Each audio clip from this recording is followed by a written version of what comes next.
सबसे पहले आप सभी को होली की हार्दिक शुभकामनाएं। और इस अवसर पे हम बनाने चल रहे हैं 3 तरह की मिठाई जो बहुत ही फेमस है। इस अवसर पे मैं बनाऊंगी मालपुआ, गुजिया और साथ ही अनरसा जो बहुत ही ज़्यादा टेस्टी लगते हैं। तो इन्हें मैं कैसे बनाती हूँ, इन्हें बनाने के लिए चलते हैं फ्रेंड्स हमारे किचन में। तो welcome back to my channel. सबसे पहले हम बनाएंगे मालपुआ जो बहुत ही ज़्यादा टेस्टी होते हैं। तो चलिए इसे हम शुरू करते हैं। मालपुआ बनाने के लिए मैंने यहाँ पे आधा कप खोआ लिया है और आधा कप मैदा, और यहाँ पे मैंने लिया है ये 1 कप दूध और साथ ही 1 कप चीनी। तो चलिए सबसे पहले हम बैटर बनाते हैं। बैटर बनाने के लिए हम मिक्सर जार लेंगे और इसके अंदर हम खोआ डाल देंगे और खोए में हम फिर आधा दूध डालेंगे और इसको अच्छे से हम ग्राइंड करेंगे ताकि इसका स्मूथ पेस्ट बन सके। आप चाहे तो इस चीज़ को आप हाथ वाले मिक्सर से भी इसको ब्लेंड कर सकते हैं, लेकिन मिक्सी में करने से ये काम बहुत इजी हो जाता है और बहुत जल्दी हो जाता है। तो देखिए मैंने इसको ब्लेंड कर लिया है। अब इसमें हम थोड़ा थोड़ा मैदा डालते जाएंगे और इसको हम अच्छे से मिक्स करते जाएंगे।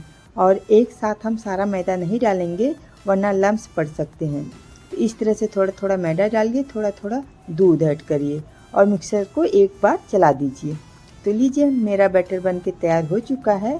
अब इसको हम रेस्ट करने के लिए छोड़ देते हैं 10-15 मिनट के लिए। तब तक चलते हैं हम चाशनी बना के रख लेते हैं।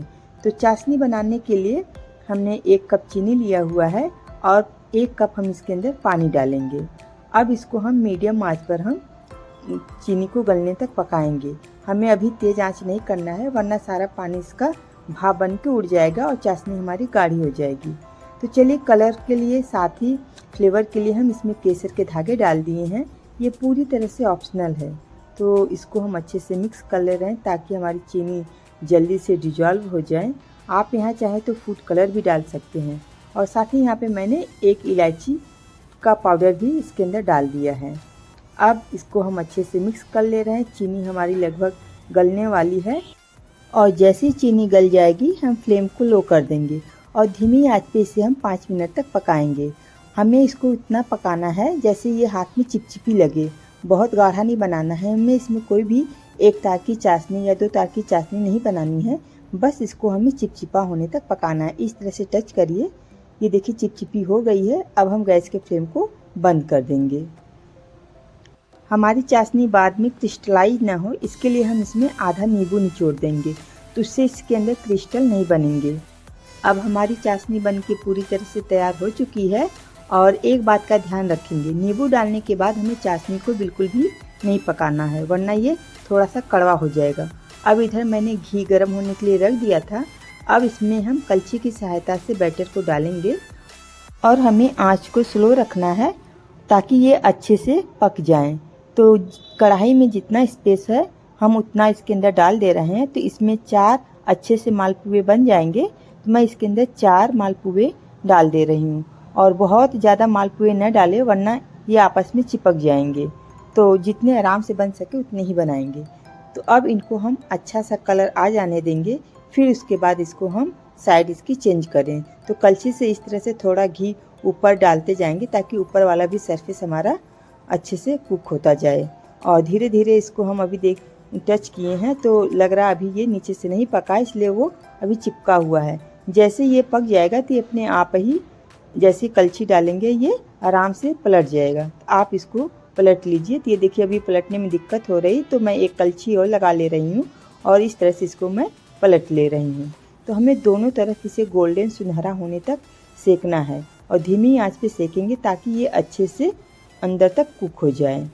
तो एक साइड हमारी सिक चुकी है। अब इसको हम दूसरी साइड भी अच्छे से सेक लेते हैं। तो हमारे मालपुए दोनों तरफ से अच्छे से सिक चुके हैं। अब इसको हम कलछी की सहायता से बाहर निकालेंगे। तो निकालते समय ये ध्यान देंगे कि हमें दोनों कलछी के बीच में इसको रखना है और इसको दबाकर अच्छे से इसका सारा घी वापस बर्तन में निकाल देंगे। इस तरह से लीजिए, इसको इस तरह से आप दबाइए और इससे क्या होगा, घी जो है नीचे निकल जाएगा। या आप इसको थोड़ा सा कलछी को टेढ़ा कर दीजिए तभी सारा घी निकल जाएगा इस तरह से। तो लीजिए, इसी तरह से हम बाकी मालपुओं को भी निकाल लेंगे। इस तरह से 2 कलछी के बीच में रखेंगे और थोड़ा सा इसको प्रेस करेंगे ताकि जो भी इसके अंदर घी है वो सारा घी वापस कढ़ाई में चला जाए। इसी तरह से चलिए इनको भी हम निकाल लेते हैं। इतने बैटर में लगभग 13 से 14 मालपुए हमारे आसानी से बन जाएंगे। तो इनको मैं निकाल के वापस इसके अंदर बैटर डाल दूंगी, तब तक इन्हें हम चाशनी पिलाएंगे। तो हम इसको लगभग चाशनी में 5 से 6 मिनट तक रखेंगे, तो ये हमारे अच्छे से चाशनी को ऑब्जर्व कर लेंगे।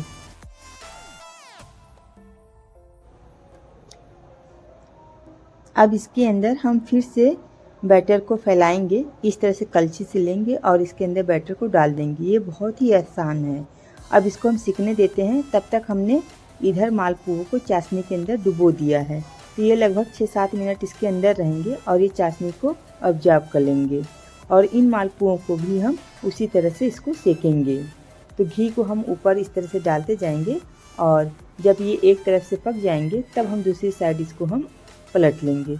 और इसकी पहचान भी यही है कि यदि आप इसको बीच में टच करेंगे तो ये नीचे चिपक जाते हैं, और जब ये पूरी तरह से कुक हो जाते हैं तो जैसे ही आप इसको टच करेंगे ये आसानी से पलट जाते हैं। तो इनको हम वापस इसी तरह से देखिए पलट लेंगे और सभी मालपुओं को इन मालपुओं को हम धीमी आंच पे सेक रहे हैं। तो एक बार में मालपुओं को सेकने में लगभग 5 से 6 मिनट लग जा रहे हैं। तब तक हमारी जो वो मालपुए हैं जिनको हमने चाशनी में डुबोए हैं वो भी अच्छे से चाशनी को ऑब्जर्व कर ले रहे हैं। और जैसे ये मालपुए तैयार हो जाएंगे हम उन मालपुओं को चाशनी में से बाहर निकाल लेंगे। तो चलिए इसको हम सेकने देते हैं। हम चलते मालपुओं को देखते हैं। ये देखिए मालपुओं ने चाशनी को ऑब्जर्व कर लिया है। अब इसको हम इस तरह से चिमटे की सहायता से एक प्लेट में बाहर निकाल लेते हैं।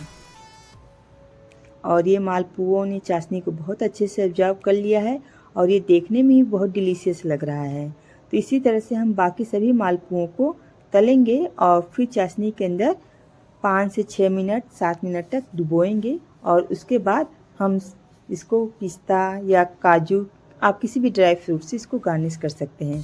तो मैंने इसको पिस्ता से गार्निश किया है, जो देखने में बहुत ही ज़्यादा सुंदर लग रहा है और देखते ही मन कर जा रहा है इसको खाने को। तो फ्रेंड्स, आज की ये रेसिपी बहुत ही आसान है। आपको कैसी लगी ज़रूर बताएं। अब चलते हैं हम दूसरी मिठाई बनाने। तो अब हम बनाएंगे अनरसा, जो बहुत ही ज़्यादा टेस्टी होता है। साथ ही इसे हम लंबे समय तक स्टोर करके रख भी सकते हैं। तो इसकी रेसिपी चलिए हम देखते हैं। तो यहाँ पे मैंने 2 कप चावल का आटा लिया है और 1 कप चीनी। तो चीनी को हम पिघलाएंगे, तो इसमें हम आधा कप पानी डाल देंगे और इसको हम मेल्ट करेंगे। इसकी हमें चाशनी नहीं बनानी है, बस ये चिपचिपी हो जाए उतना ही इसे हमें पकाना है। हमने यहाँ पे पिसी हुई चीनी का यूज किया है ताकि मेजरमेंट एकदम सही रहे। जैसे 2 कप हमने आटा लिया है तो 1 कप चीनी लेंगे।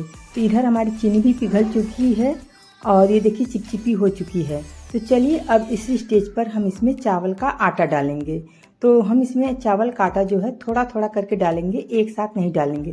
तो लीजिए, मैं पहले 1 कप का आटा डाल दे रही हूँ। अब इसे हम अच्छे से मिक्स करेंगे ताकि इसमें गुठली न पड़े।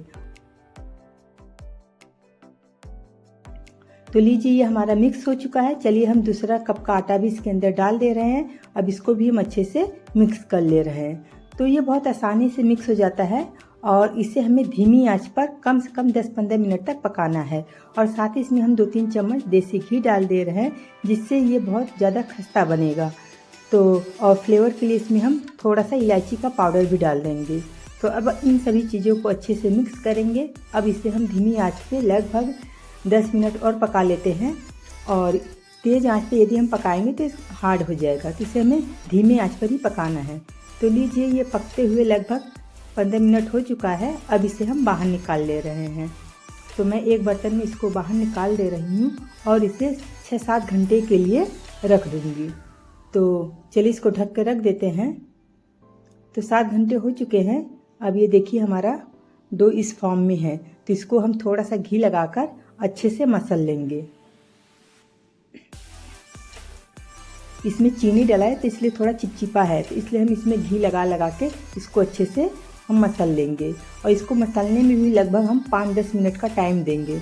5-10 मिनट जब हम इसको अच्छे से मसल लेंगे तो ये हमारा डो फॉर्म में आ जाएगा। और फिर जब इससे हम गोली बनाएंगे तो हमारे अनरसे फटेंगे नहीं, वरना अनरसे हमारे फट जाएंगे। तो चलिए अब हम अनरसे की गोली बनाना शुरू करते हैं। तो ये मैंने थोड़ा सा देसी घी लिया है।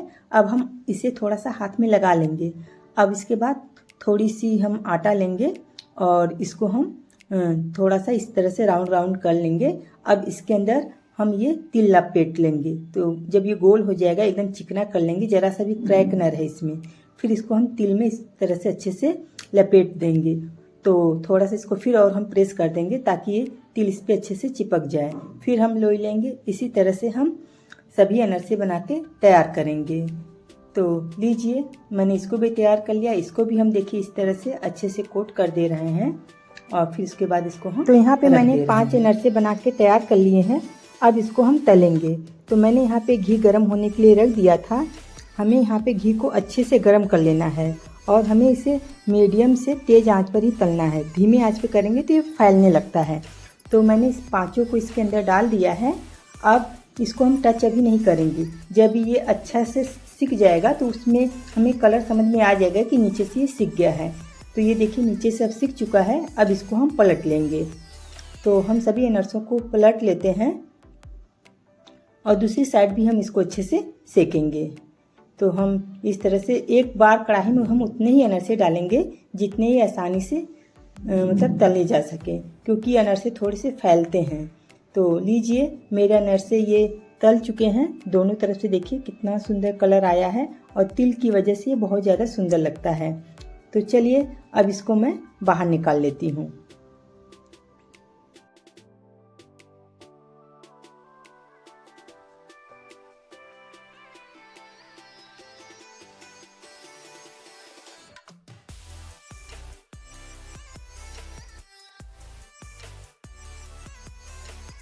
तो यहाँ पे मैंने सभी अनरसे को बाहर निकाल लिया है। अब जो बाकी बचे अनरसे हैं हम उनको भी तलेंगे। तो आप यहाँ पर साइज अपने हिसाब से रख सकते हैं। इस बार मैं इसको थोड़ा सा गोल और थोड़ा सा छोटी साइज में रख रही हूँ। तो आप छोटा बड़ा किसी तरह का भी बना सकते हैं। तो लीजिए मैं इनको पहले बना के गोली तैयार कर लेती हूँ। फिर उसके बाद सबको मैं एक साथ अच्छे से कोट कर ले रही हूँ। तो इससे हमारा थोड़ा सा टाइम भी बचता है। तो लीजिए मैं सबको कोट कर ले रही हूँ। हल्का हल्का इसको ऊपर प्रेस कर दे रही हूँ ताकि ये जो हमारे तिल हैं अच्छे से इसके ऊपर कोट हो जाएं। तो चलिए अब इसको भी हम तेल गरम में डालेंगे और इसको भी हम फ्राई कर लेते हैं। तो इस तरह से हम इसके अंदर डाल दे रहे हैं और इसको भी जैसे हमने पहले वाला बैच तला था ठीक उसी तरह से इसको भी तलेंगे। जब ये एक तरफ से सिक जाएंगे तब इसको हम दूसरी साइड हम पलटेंगे और दोनों तरफ हमें इसे गोल्डन सुनहरा होने तक तलना है। तो इस तरह से देखिए अनरसे बनाना कितना आसान है। तो लीजिए ये हमारा सिक चुका है। चलिए इसको भी हम बाहर निकाल लेते हैं और मैं इसे चलिए प्लेट में निकाल ले रही हूँ। और अभी मैं आपको एक तोड़ कर भी दिखाती हूँ कि ये कितना हमारा खस्ता बना हुआ है। तो देखिए इसको मैं तोड़ रही हूँ। ये बहुत आसानी से टूट गया और इसको देखिए अंदर तक कितना सॉफ्ट है। तो बाहर से क्रंची है, अंदर से सॉफ्ट, जो खाने में बहुत ज़्यादा टेस्टी है। इस रेसिपी को आप लोग ज़रूर ट्राई करिएगा। अब चलते हैं हम बनाने गुझिया। और गुझिया तो हर घर में बनाई जाती है और कई तरीके से बनाई जाती है। तो चलिए आज आप लोग मेरा तरीका भी देख लीजिए, आपको कैसा लगेगा ज़रूर बताइएगा। गुजिया बनाने के लिए सबसे पहले चलिए हम डो तैयार करते हैं।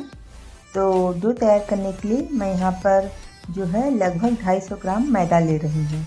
तो इसको मैं पहले अच्छे से छान लूँगी, क्योंकि बरसात का मौसम चल रहा है तो ऐसे में इसमें कीड़े पड़ सकते हैं। ताज़ा मैदा है फिर भी मैं इसको चाल ले रही हूँ। तो अच्छे से इसको चलिए छान लेते हैं और फिर इसका हम एक डो तैयार करेंगे।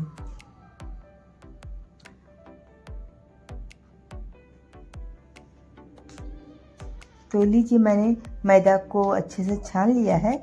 अब इसके अंदर लगभग 60 ml के आसपास हम घी डालेंगे। और यहाँ पे आप ऑयल भी यूज कर सकते हैं, लेकिन ऑयल से जो है ये हमारा क्रिस्पी बनेगा और हम यदि घी डालते हैं तो खस्ता बनेगा। तो मैं तो सजेस्ट करूँगी कि आप यहाँ पे घी ही डालिएगा। और फिर इस तरह से हाथों के बीच में मैदे को हम रब करेंगे ताकि जो घी है मैदे के हर कण तक पहुंच जाए। और इस तरह से आप मुट्ठी भी बांध के देख लीजिए तो आपको पता चल जाएगा। यदि मुट्ठी बंद जा रही तो यानी हमारा मोयन की मात्रा सही है। तो चलिए अब हम इसको गूँथना शुरू कर देते हैं। तो मैं यहाँ पे थोड़ा थोड़ा पानी डालती जाऊँगी और इसको गूँथूँगी। एक साथ हम पानी नहीं डालेंगे वरना हमारा आटा गीला भी हो सकता है। तो चलिए पहले मैं आटे को अच्छे से गूँथ लेती हूँ। तो लीजिए मैंने आटे को अच्छे से मसल के गूँथ लिया है। अब ये हमारा आटा जो है अच्छे से तैयार हो चुका है। तो चलिए इसको जो है हम अब एक कपड़े से ढककर रख देते हैं और फिर तब तक जब तक हमारा आटा सेट हो रहा है तब तक चलिए हम इसके लिए फिलिंग भी बना के तैयार कर लेते हैं।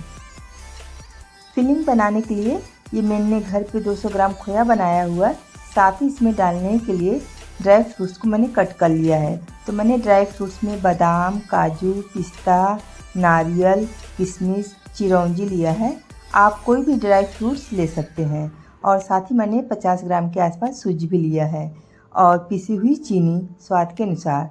तो चलिए सबसे पहले मैंने यहाँ पे पैन रख लिया है। अब इसमें हम 1 चम्मच देसी घी डालेंगे। जैसे ही घी पिघलेगा हम इसके अंदर ड्राई फ्रूट्स डालेंगे और इसको हम रोस्ट करेंगे। तो यहाँ पे मैंने बादाम डाल दिया, काजू डाल दिया और किशमिश और साथ ही हम पिस्ता डालेंगे। तो पहले हम इनको हल्का सा रोस्ट करेंगे, फिर उसके बाद इसमें हम बाकी ड्राई फ्रूट्स भी डालेंगे।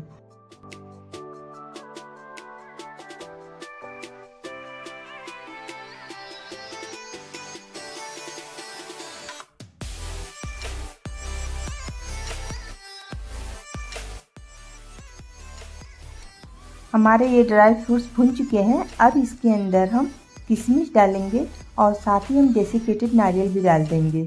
अब इनको हम अच्छे से 1 मिनट भुनेंगे और फिर ये हमारा भुन के तैयार हो जाएगा। भुनने से क्या होता है कि हमारी जो गुजिया बनेगी उसकी सेल्फ लाइफ बढ़ जाती है। इसमें ड्राई फ्रूट्स का फ्लेवर अच्छे से आता है। तो चलिए अब ये हमारा 1 मिनट हो चुका है और हमारा ये भुन भी चुका है। अब इसको हम बाहर निकाल लेते हैं। अब उसी पैन में हम थोड़ा सा घी डालेंगे और फिर उसके बाद जैसे ये मेल्ट हो जाता है हम इसके अंदर 50 ग्राम के आसपास सूजी डालेंगे और इसको अच्छे से हम मिक्स करेंगे। तो जो आज हम गुजिया बना रहे हैं सूजी और मावे का मिक्स बना रहे हैं, तो इसलिए हम इसमें थोड़ा सा सूजी भी डाल दे रहे हैं। तो सूजी को हम अच्छे से भून लेंगे। जब इसमें एक अच्छी सी खुशबू आने लगेगी और इसका कलर भी चेंज हो जाएगा तब इसको हम दूसरे बर्तन में निकाल लेते हैं। तब देखिए यहाँ पे सूजी का कलर भी चेंज हो चुका है और इसमें एक बहुत अच्छी सी खुशबू आ रही है। तो चलिए अब हम सूजी को उसी थाली में निकाल लेते हैं जिसमें हमने ड्राई फ्रूट्स को निकाला हुआ है।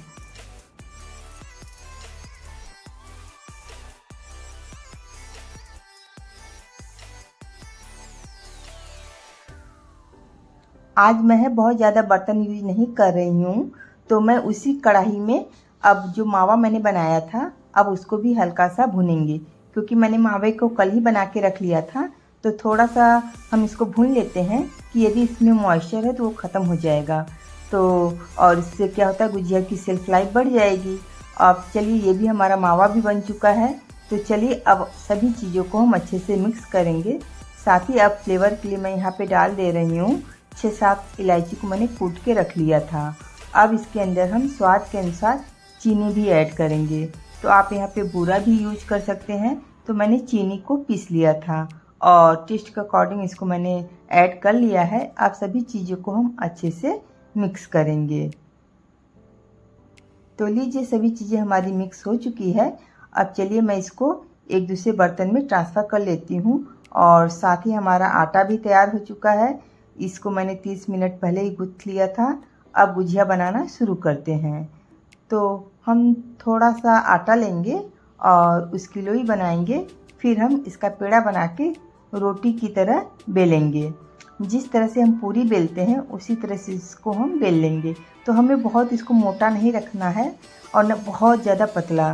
तो जैसे हम पूड़ी बेलते हैं ठीक उसी तरह से हम इसको बेल लेंगे और उसके बाद इसमें हम फिलिंग्स को भरेंगे।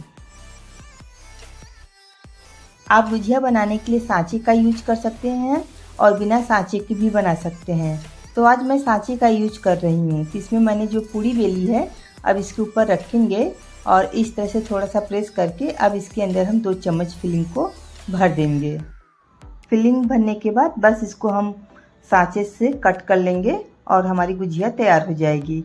और यदि आप एक साथ बहुत ज़्यादा गुजिया बना रहे हैं तो किनारे पे थोड़ा सा मैदा पानी का घोल लगाकर तैयार कर लीजिए और उसको लगाएंगे तो आपकी गुजिया तलते समय फटेगी नहीं। तो चलिए इस तरह से देखिए मैं गुजिया को कट कर ले रही हूँ। इसी तरह से मैं बाकी गुजियों को भी कट करके तैयार करूँगी। तो ये देखिए गुजिया हमारी कितनी अच्छी बनकर तैयार हो चुकी है और सांचे से बनाने पे मेहनत कम लगती है। तो आप सांचे और हाथ से दोनों तरह से बना सकते हैं। तो चलिए मैंने इतनी गुजिया बना ली हैं और बाकी गुजिया भी मैं बना के तैयार कर लेती हूँ। साथ ही मैंने यहाँ घी भी गर्म होने के लिए रख दिया था। अब इसमें हम एक-एक गुजिया डालेंगे और इसको हम तलेंगे। तो हमें दोनों तरफ से अच्छा सुनहरा होने तक तल लेना है। तो एक बार में बहुत ज़्यादा इसके अंदर मत डालिए, जितने आराम से आ सकते हैं बस उतनी गुजिया इसके अंदर डालिए और दोनों तरफ से अलटते पलटते सेक लीजिए।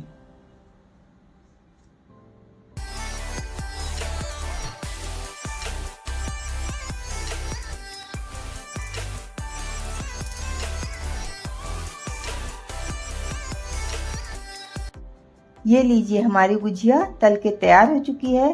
तो चलिए अब इसको हम छन्नी में छान लेते हैं।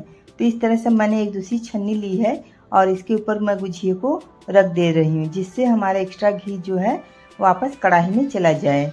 तो बाकी गुजिया को भी हम इसी तरह से तल के तैयार कर लेंगे। और आप लोग क्या बना रहे हैं कमेंट करके ज़रूर बताइएगा। और जो लोग मेरे चैनल पे नए हैं प्लीज़ मेरे चैनल को सब्सक्राइब ज़रूर कर लीजिए और बेल आइकन को प्रेस कर लीजिए ताकि मेरे वीडियो के आने वाले नोटिफिकेशन आपको ज़रूर मिल सके। तो फ्रेंड्स आप लोगों को ये रेसिपी कैसी लगी ज़रूर बताइए और अपने प्यारे प्यारे कमेंट्स ज़रूर दें। Thank you.